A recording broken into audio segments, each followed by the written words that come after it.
Dear friends, I have not come here this afternoon to declare solidarity with the government and people of Iran. I've come here this afternoon to make it clear that I'm part of the resistance against lies, the part of resistance against arrogance, the part of resistance against bullying. I'm an integral part of that struggle that all of us in the world have to take part in. We are not different from the people of Iran. And we are not different from the people of Gaza. We cannot be different from the people of Syria and Lebanon and Iraq. All of us belong to one humanity, and we have a responsibility to stand shoulder to shoulder in this battle against injustice and oppression. And by all means, we shall win. Dear friends, the lies that are being told by the United States of America and its allies are humongous, and we have a duty to expose these lies. One of the lies that the United States is told is that they are carrying out these acts of aggression because Iran is just about to produce a nuclear weapon. It's important to remember that 30 years ago, Netanyahu made the same claim. This claim was repeated 20 years later, it was repeated 15 years later, and every time the claim is that Iran is only months away from the production of a nuclear weapon.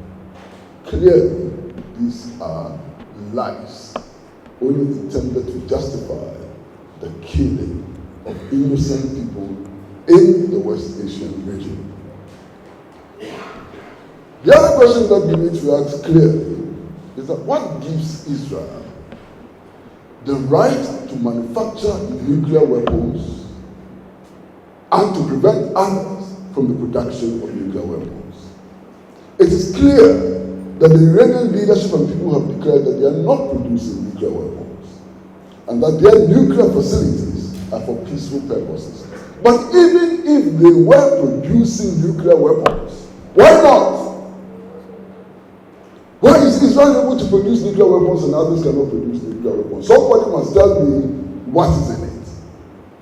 So it is important to expose these lies, and it's important for us to be guided only by the truth. Yesterday afternoon, I was driving and I tuned my radio to one of the stations. And a Ghanaian woman was speaking on radio. And she was saying that all this time, I have been deceived by my pastors. And that all these times, my pastors have told me that Israel is a Christian nation and that the people of Israel are the chosen people of God. I now know the truth. Dear friends, you know God, and you probably know God better than I do. Which just God, which loving God, which creator of the universe, can create all of us, billions of people, and select a few million people as his chosen people? Those who peddle this falsehood insult the name of God. Those who peddle this falsehood of Israel being the chosen people of God and so on, an affront to all decency and to all religions, and they must be combated with the full force at our disposal. It beats my imagination that today, in June 2025, there are still people walking about and pretending to be saved who can even dream of supporting Israel after Israel has committed the worst atrocities in world history. All of us after 1945 told ourselves that Hiroshima and Nagasaki must never happen again anywhere in the world. Israel has surpassed that. Israel Israel has dropped more bombs on Gaza than all the bombs that were dropped on Nagasaki and Hiroshima. That is the truth. Today, as we speak, the official narrative is that 60,000 Palestinians have been killed in Gaza. But this narrative does not take account of the number of Palestinians who are still buried under the rubble, whose bodies have not been found. And these are mainly women and children. A few days ago, the defense minister of Israel made the statement that the spiritual leader of Iran must not be allowed to exist. What impudence! What arrogance! The Israeli defense minister now wants to play God. He decides who can exist and who cannot exist. Unbelievable. He says that the spiritual leader of Iran must not be allowed to exist. But that is not all. The Israeli Prime Minister Benjamin Netanyahu was asked to comment on the statement which has been made by the Israeli Defense Minister. And his comment was worse. He said he has given instructions that no Iranian should be given immunity from assassination.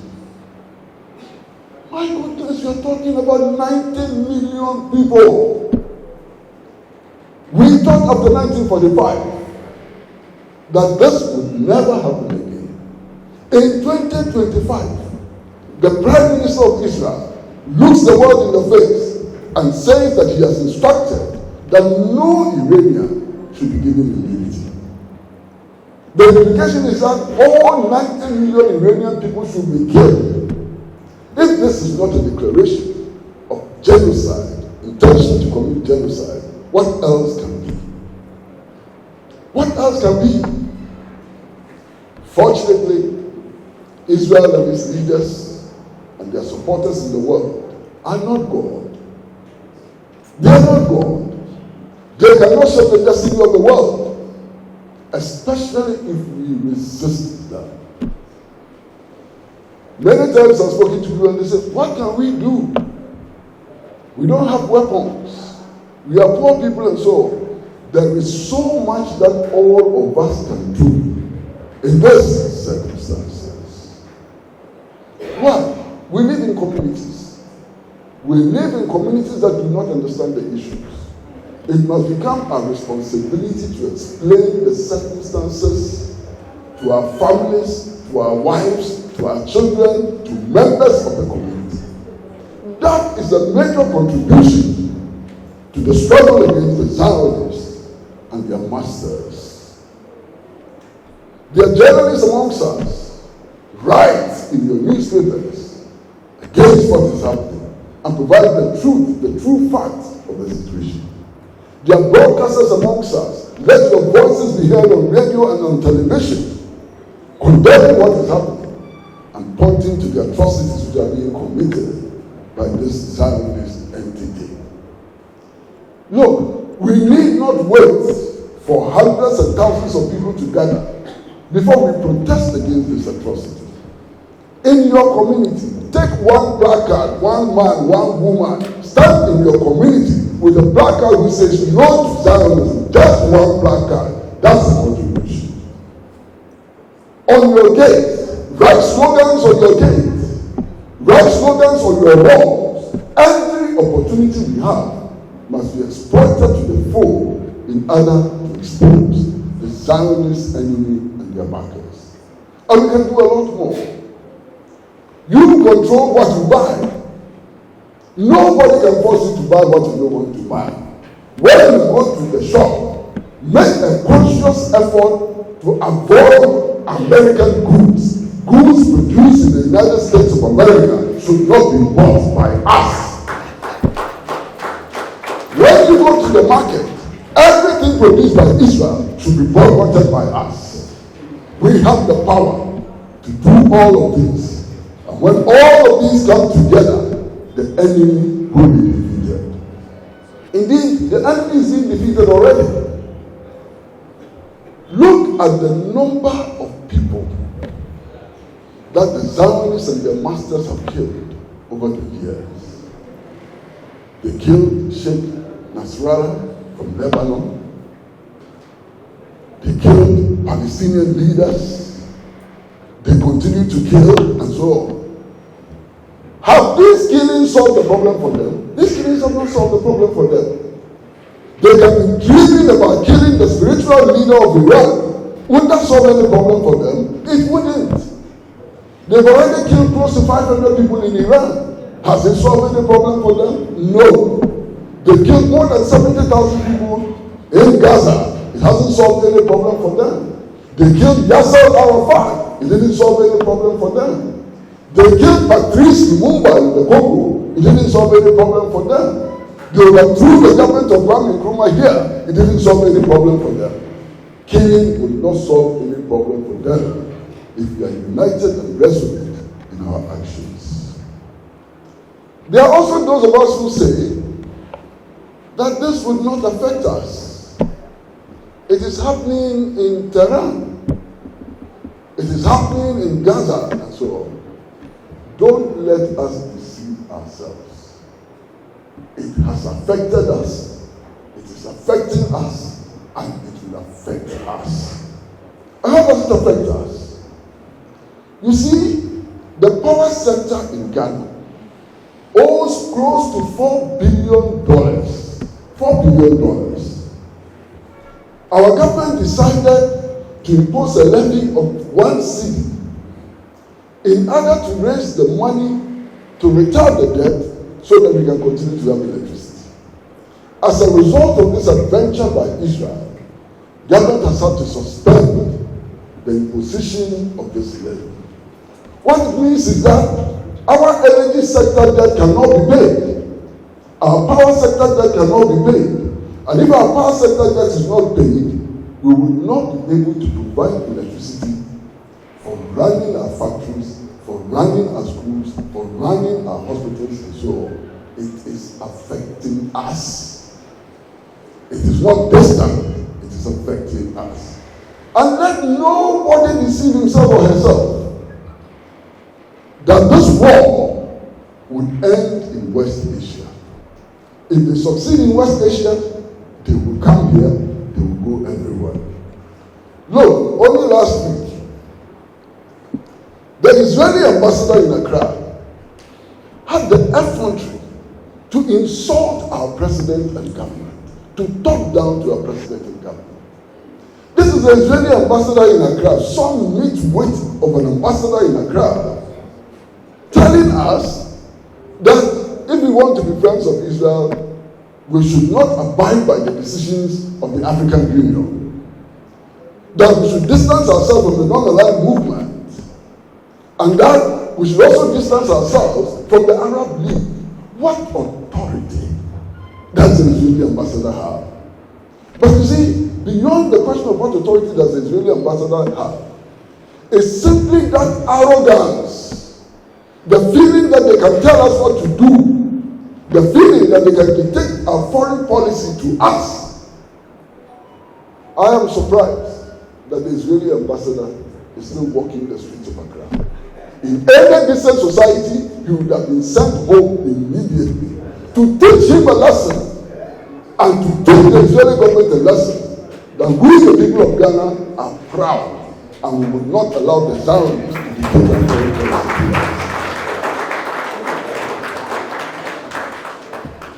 You see, sometimes we turn history upside down.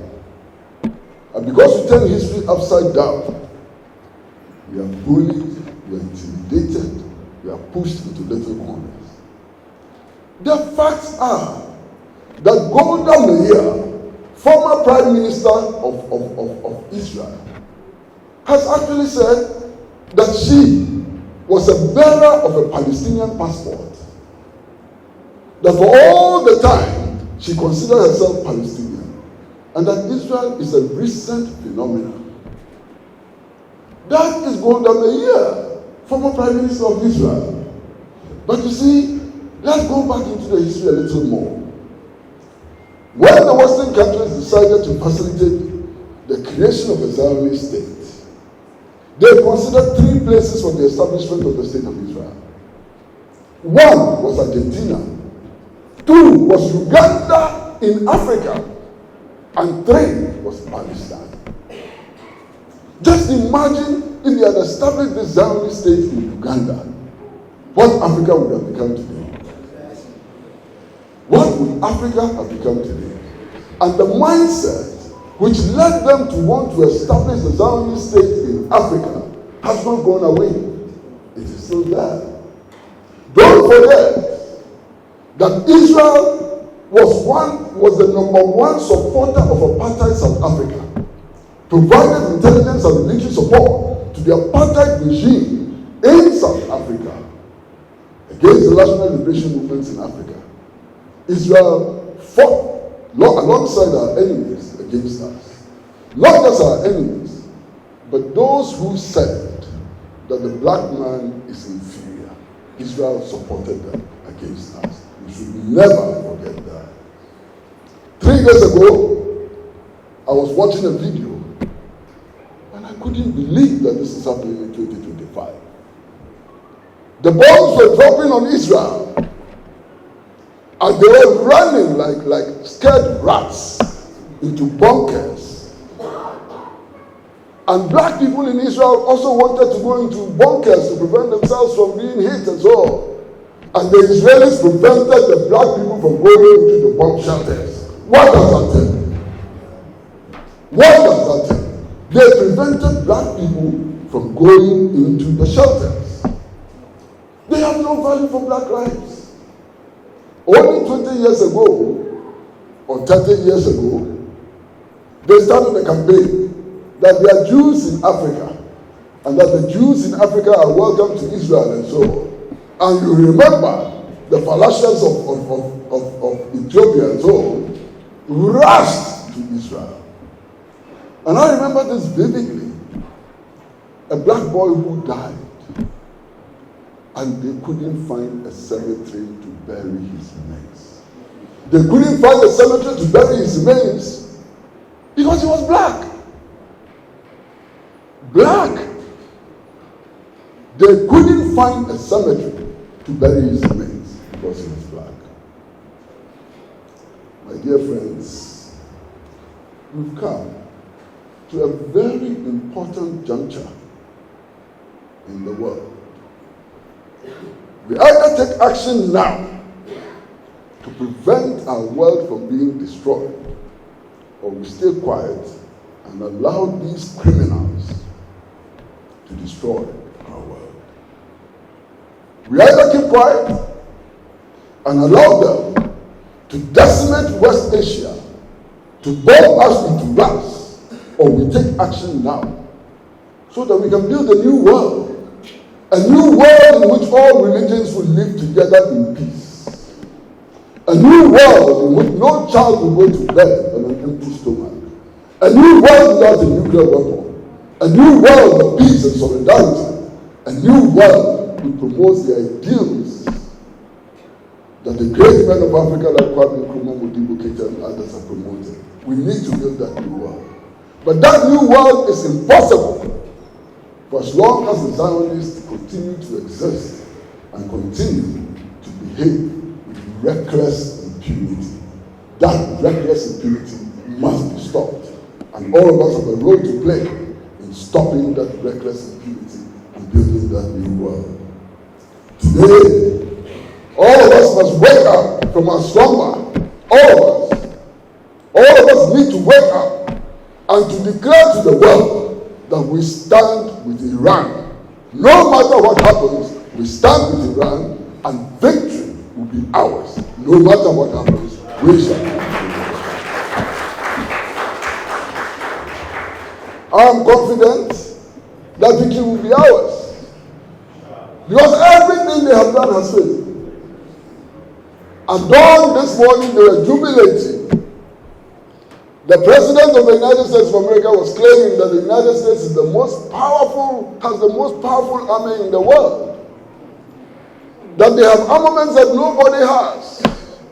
They dropped 30,000 ton bombs in Isfahan and other places. 2 hours ago, they themselves were saying that the bombs were not effective, that they couldn't cause substantial damage to the nuclear facility. They were saying it. Now don't you forget that before they embarked on this senseless war, the U.S. security establishment had told them that Iran was not building a weapon of mass destruction, that Iran was not building a nuclear bomb. They told them. But you see, those who embark on the path of destruction soon realize that the only force they can destroy is their own. And the U.S. has embarked upon a force of destruction. Sometimes, we ask important questions. And one of the most important questions we have been asking over the years is, why is it that the U.S. is supporting genocide? Why is the U.S. supporting Israel? I'm just about to finish, don't worry. Why is the U.S. supporting Israel and so on? Why is Britain supporting Israel? Why is Canada supporting Israel? The truth of the matter is that the U.S. is not different from Israel. How was the state of the United States of America established? These were vagabonds and rogues from Europe who went to America. The land was occupied by Indians. They committed genocide against the Indians. They killed them. They stole their property in order to establish the state of Israel. What happened in Australia? They came from Europe. They treated the indigenous people of Australia, the same way that the indigenous Palestinians are being treated. At one point in our history, the whole of the Congo was considered the personal property of the king of Belgium. Those days are over. They will never happen again. And we shall continue to march forward from victory to victory to victory until Zionism is uprooted from the face of the earth.